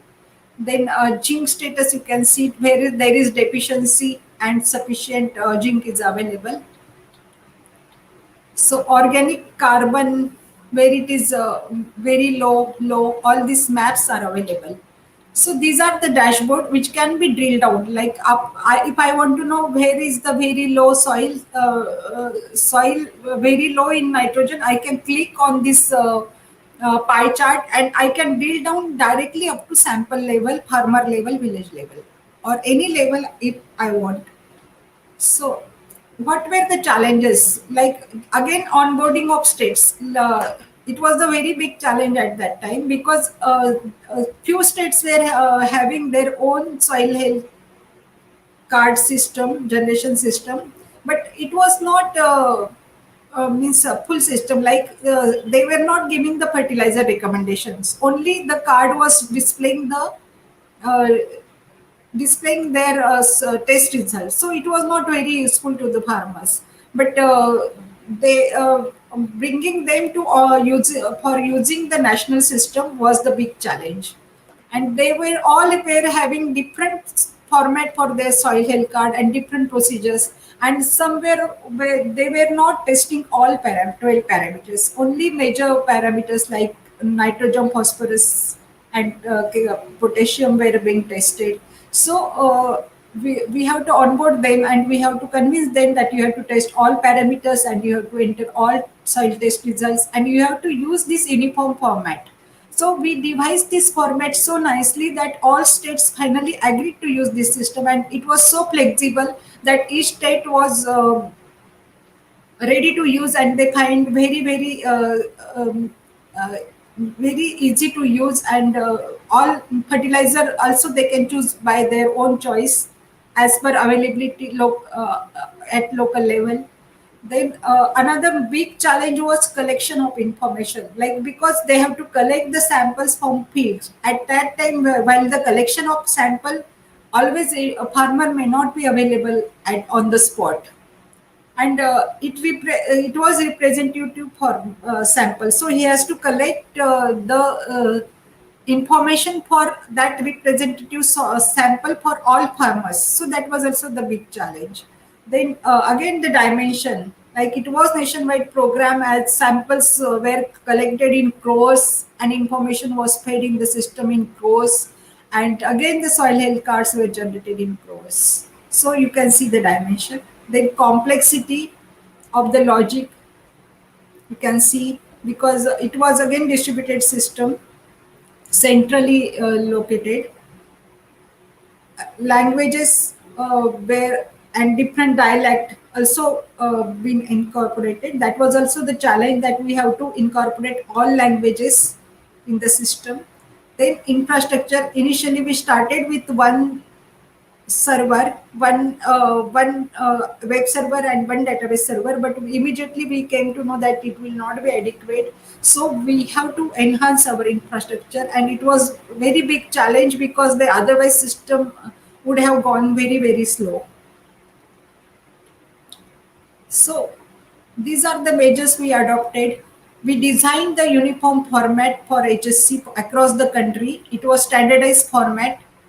Then we simplified all interfaces so that the data entry and entering the information was very fast. And then we bulk HSC generation facility was given. For localization, it was made available in all local languages, in local units, and for locally available fertilizers. Then for states which were having their own system, we migrated their data from state portals to national portals, and they generated this fertilizer recommendation on national portal then we regularly conducted e-learning sessions. The state level training programs, workshops, and field visits were arranged. We provided help-based support through email, phone, remote access. Then infrastructure enhancement was done. As I have told, we started with one application server and one database server, but later it was enhanced to 12 servers with good configuration. So, and we separated the state-wise databases there, though the system was uniform. Then rigorous follow-up was done through VC meetings. So this is the status. 2.47 crores for second cycle samples have been digitized. 2.33 crores test results have been entered, and 11.52 crores farmers have been covered. 9.74 4 crore soil samples are available on the portal. Then various success stories of these have been already uploaded on the portal, and these are available on the portal. You can access these success stories. So that was the major problems and challenges we faced, and how we overcome, and what are the opportunities available to us. And now this is the means as I know, I would like to say that again, the challenges are now there to implement the new technology like AI, blockchain, big data. We should use these technologies, and these are good opportunities for research students also to because now the databases are available. They should make use of these databases for their research purpose and use this new technology available, I have mentioned AI, IoT, and all those things. So that that by saying this, I would like to conclude. Thank you.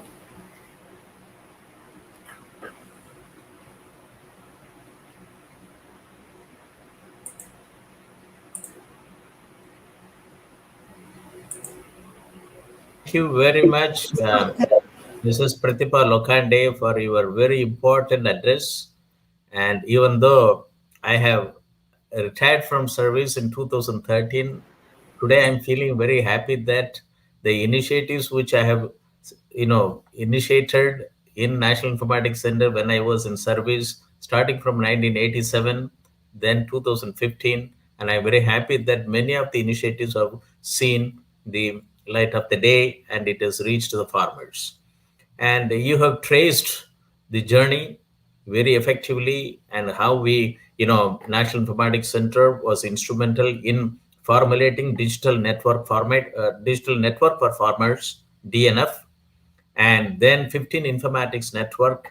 And I also traced it that how AgmarkNet and the plant quarantine information system, AgrisNet, and various other components in the form of various apps as interventions in agriculture sector.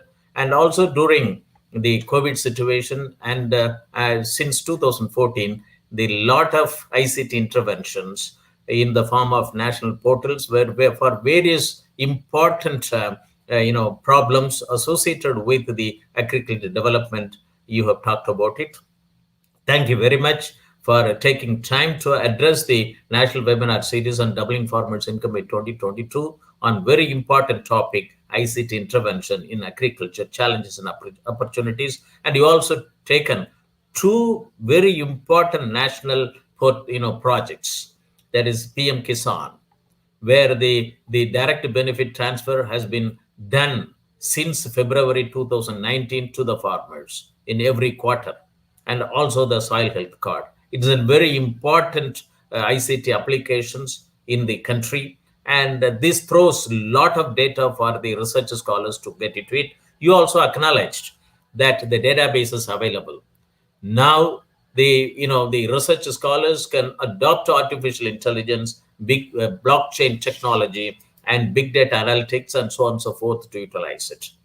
And in the webinar series, I also would like to quote it that then an expert from Australia, Dr. Grish Sotropoulos, he talked about it that use of artificial intelligence and analytics to ensure nutrient in soil, harvested food, to reduce human disease.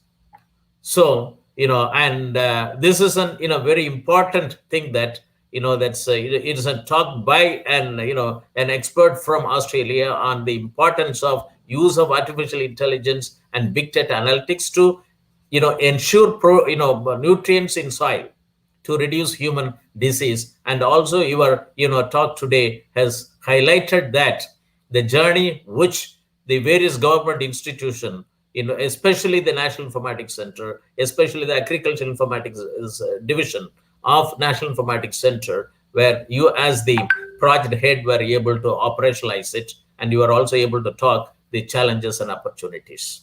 Thank you very much for talking to us and addressing the national webinar series. And this data is available for any startups to use and adopt technologies and strengthen it. And our honorable chancellor has joined he has been watching and he has now joined, and I would like to invite him to deliver his valedictory address and also join for a discussion with the guest speaker. Before that, let me introduce the honorable chancellor to the participants of this national webinar series. Shri Kunwar Vijendra is the co-founder and Chancellor of Shobhit Institute of Engineering and Technology, Meerut, NAC accredited, deemed to be University, and Shobhit University, Uttar Pradesh, Gango, Uttar Pradesh. He is a prominent social entrepreneur based in New Delhi and carries leadership role in many organizations. He has been nominated as the co-chairman of National Council on Education of ASSOCHAM, which is the oldest apex chamber of commerce in India, for the period year 2020-21 and 2021-22. Shri Kunwar Vijendra is a persistent advocate of initiatives for education for all, secular values, crisis management through diplomatic and peaceful ways, and globalized system of learning and harmonious coexistence. He has been instrumental in the development of a number of higher educational institutes in North India, including 2 universities, many research centers, and Ayurvedic Medical College, College of Naturopathy and Yogic Sciences, and a 100-bed ICE hospital. Sri Kunwar Vijendra is instrumental in establishing 5 centers of excellence to promote technology to rural areas. This Center for Agricultural Informatics and E-Governance Research Studies, Center for Agribusiness and Disaster Management Studies, Center for Informatics Development Solutions and Application, Center for Industry 4.0 Studies and Application, and Center for Health Informatics and Computing in the university to promote informatics and technology development in rural India. He is very actively involved with a number of social organizations, acknowledging his contribution in the areas of education and other concerns. He has been copiously honored and awarded. He has traveled widely in India and abroad to the countries like USA, UK, Germany, Australia, Russia, China, South Korea, Vietnam, Mongolia, United Arab Emirates, Mauritius, Rwanda, Uganda, Croatia, etc. to participate in various professional and social and educational activities. Sri Kunwar Vijendra is a passionate Gandhian, avid reader, keen learner, social speaker, occasional poet, and a dreamer. Honorable Chancellor, we welcome you to address the valedictory remarks in this important national webinar series and doubling formats by 2022. It addressed by the guest speaker, Pratibha Lokhande, and we have worked together since 1995 till my retirement 2013. It's a very long period, and she's one of the assets. And yesterday, when Dr. Ashok Dalwai, when he sent a message, he also mentioned the same thing, that I understand that Mrs. Pratibha Lokhande has worked under you. You are a natural teacher, and she is a very knowledgeable and intelligent scientist, and she has done a lot of work in the agriculture sector. So thank you very much, Honorable Chancellor, to address this national webinar series. Today is the 50th edition. Over to Honorable Chancellor. Thank you very much. Good afternoon, everybody. Thank you, Professor Moni, and thank you, Mrs. Pratibha Lokhande, for joining us today. As it is the 50th edition of this webinar series, I believe nobody else could have been the best guest speaker today than you, because you have a common thread, NIC. And this NIC has given a gem to us, to Shobhit University, Professor Moni, who is with us since when he was in NIC. That time when he was DDG, he joined us as honorary professor. Now he's Professor Emeritus and chairman of different Center of Excellence of the university. And today's topic, if I look at ICT interventions in agriculture, challenges and opportunity. So whenever there is any ICT intervention in the country, NIC is the backbone. NIC is behind it. And behind NIC, wonderful professionals like you are there. So thank you for joining us today, Mrs. Pratibha Lokhande. 50 weeks continuously having a webinar series on a topic which maximum of people do not believe in. That is it really possible that we can double the income of our farmers by 2022 or maybe after 5 years? But this conviction at Shobhit University we have that if we all join hands, academicians, professionals, technocrats, policymakers, entrepreneurs, scholars, startups, farmers, businessmen, then any change is possible, anything is possible. And in last 50 webinars, we have seen that. Because every time, whenever we were discussing on a different topic, when we were having an expert of the topic, and when they were sharing their experiences, their work, and the possibility, we were becoming more and more confident. I have no doubt that this must be the only webinar series in the country which is continuously talking about farmers' welfare. And thank you, Professor Moni, for this persistent effort of yours. I'm not only happy, I'm grateful to you that you did it and you are doing it continuously.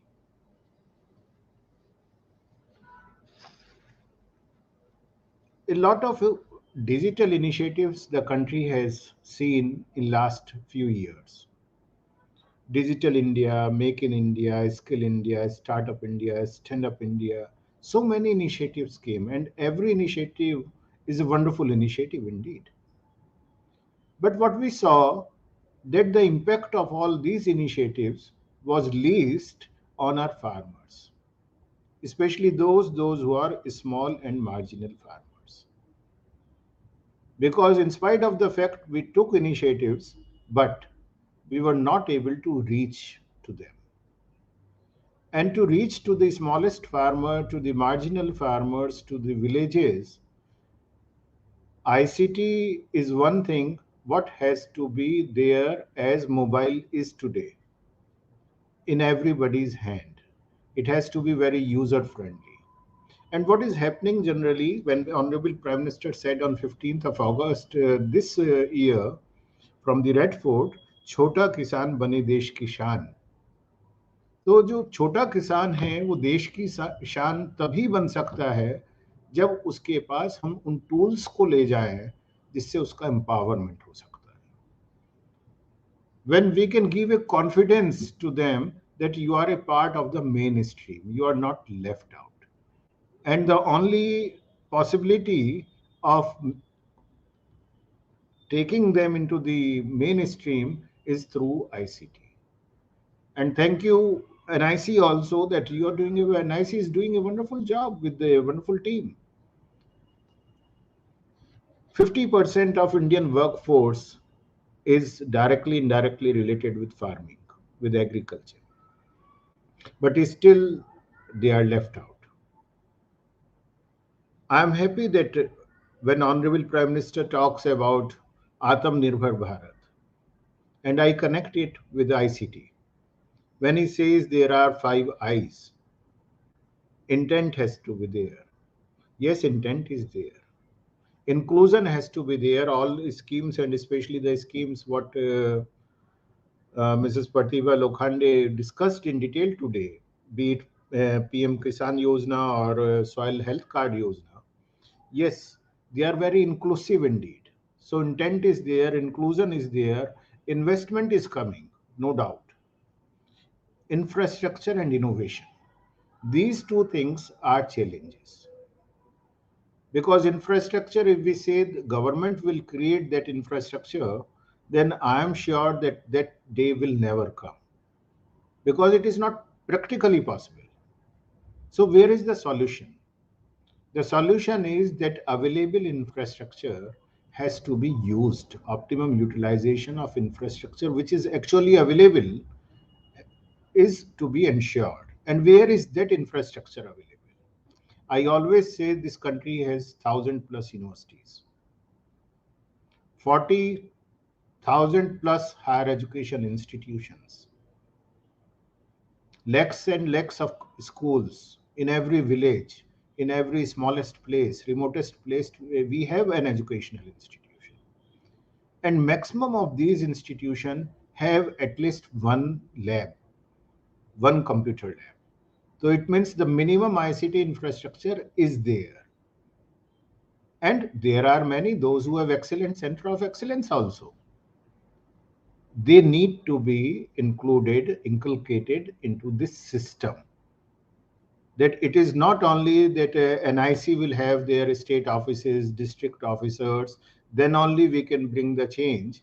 But we have to include every institution where there is a possibility, there is human resource available, maybe one person, maybe semi-skilled, but they need to be involved if we really want to give benefits of ICT initiatives to our farmers. Because if I look at the data, be it a PM Kisan Yojana or any Yojana, the money transferred is actually mismatching with the numbers or the desired results.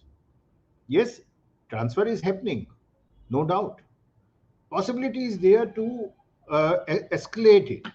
And that thing we can do when we will involve more and more stakeholders. We will make them stakeholder. We will say, okay, yes, now you have also to come and do it.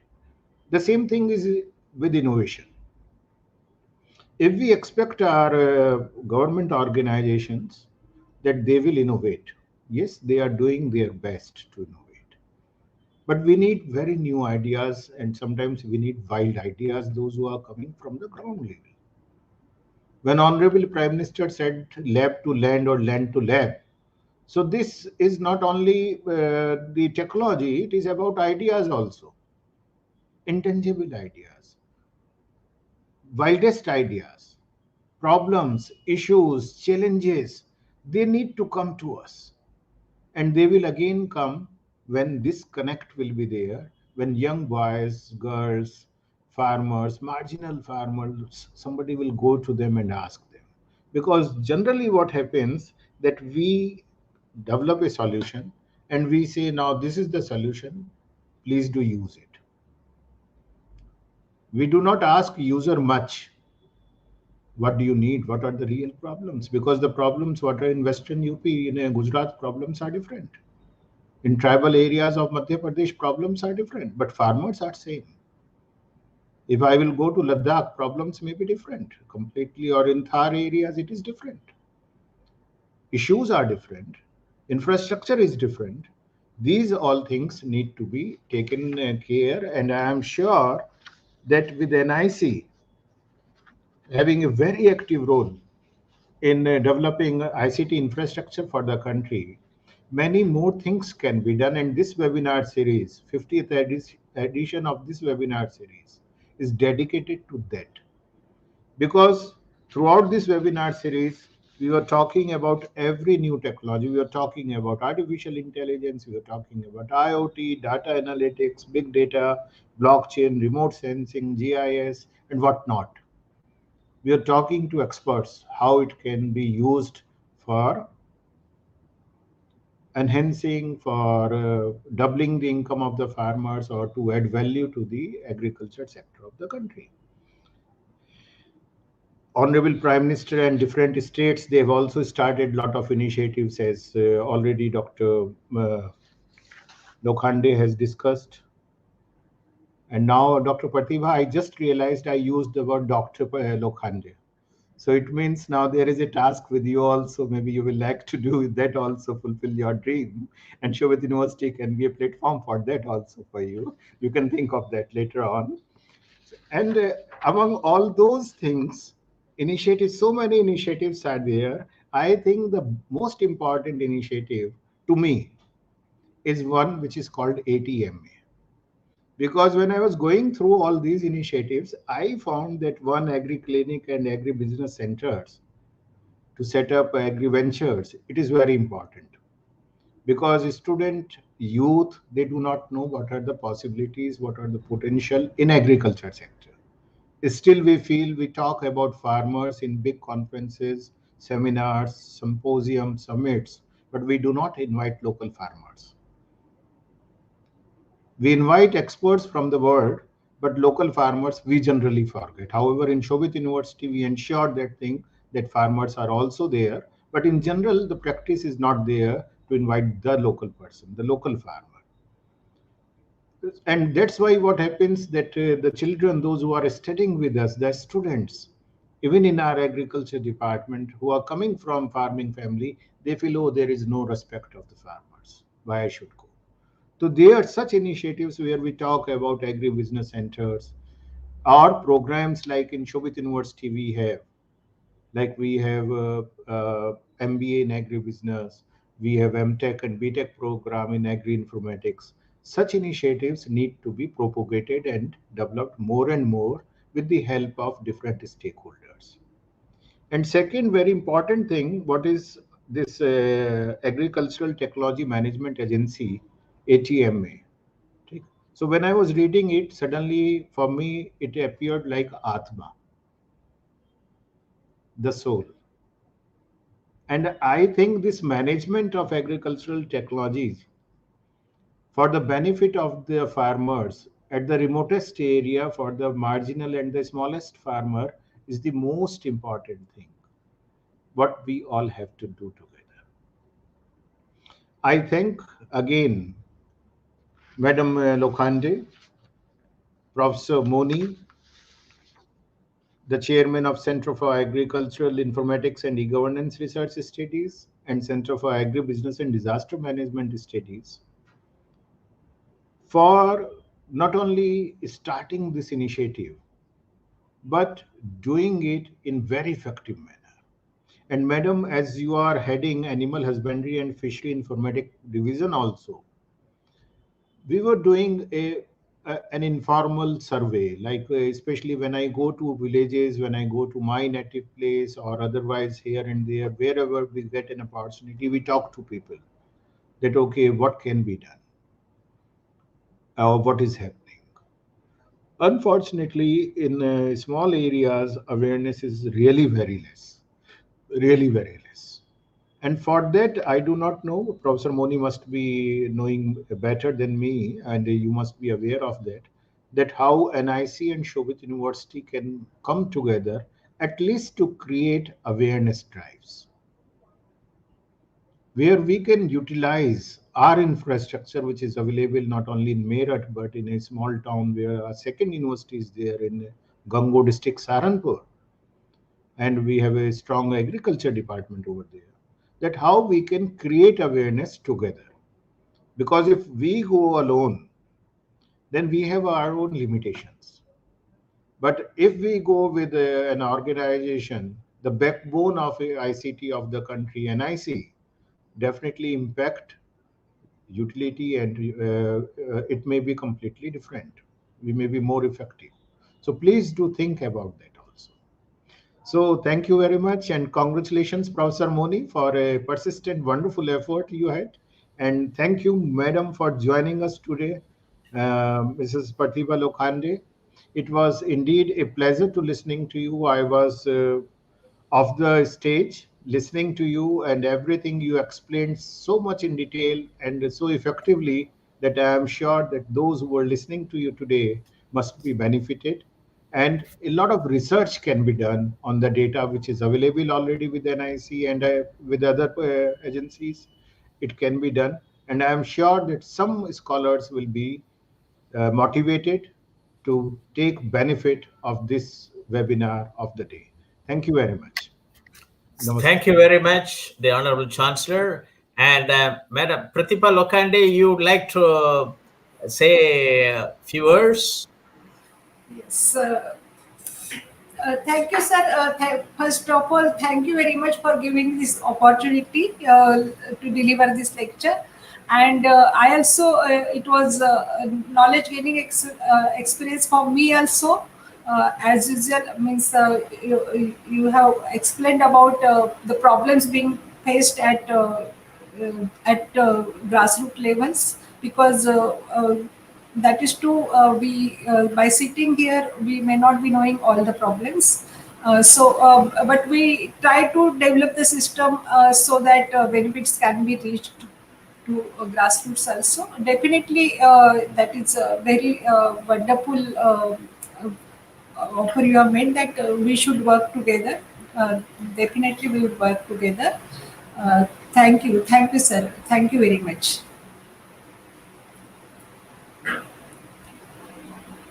To inform you that Mrs. Pratibha Lokhande is addressing from the room where I operated in National Informatics Center, and she's also very happy to use the frame which when I was the Deputy Director General e-governance standards and also initiated ISO certification. That was the organizational policy, and I'm very happy to see that my colleague, she has worked with me, and she's now doing a wonderful job. And it's very nice that I was able to brought her through the university platform and a national platform to address, as rightly said by the Honorable Chancellor, that it is the 50th edition. It's a very important edition. And as he said it, that he also said it that it is dedicated to National Informatics Center because they are the backbone for this country we're from. And I'm very happy, and I'm also humbled when he said that he has got an it's a very important person from National Informatics Center to the university as a gem jewel. It is that, as I normally used to say, that after my retirement, I have downloaded all my bags outside. I'm as a senior citizen, and I would like to deliver my experience to the rural youths. So I dedicated to the rural youths through the Shobhit Institute of Engineering Technology and Shobhit University, Congo. Thank you very much, Honorable Chancellor, for giving this opportunity a platform to spread. And Mrs. Pratibha, this is the only university which has set up 5 centers of excellence to promote technology to the rural area. We announced MTech in Agriculture Informatics, BTech in Agriculture Informatics, PG Diploma, MTech in Informatics with e-governance, and MBA in Industry 4.0, technologies for CEOs of SMEs, and also MBA in Agribusiness Management. I think that the MTech in informatics development, and informatics and e-governance can be a biggest one for many of our junior scientists working in National Informatics Center and in various government departments. They can join this program online and all offline, and it will be a very important thing to promote e-governance. It's very important in India. And I said it that previously it was Intel Inside. Now we have to make India Inside for all e-governance for the whole world. Thank you very much. With this, I appreciate you for taking time to participate and join with us, and also bring all my former colleagues who are all working, junior colleagues working in NIC, that go and tell them that our previous boss is doing something meaningful to the country. Let us also join with him. I purposefully said it, Acharya Vinoba Bhave, and from my school days, he is my hero. And today, at this one, I thought that I should use his wonderful quote, that it is he very nicely said it. India is an agricultural country, and it is a country of villages. And I'm trying to follow his footsteps. And I also want my former junior colleagues to also to contribute to the country through information technology. Thank you very much. And with this, we close the webinar and leave studio. Thank you very much for this wonderful webinar. Today we had it, ICT Intervention in Agriculture, Challenges and Opportunities. Thank you very much. Thank you.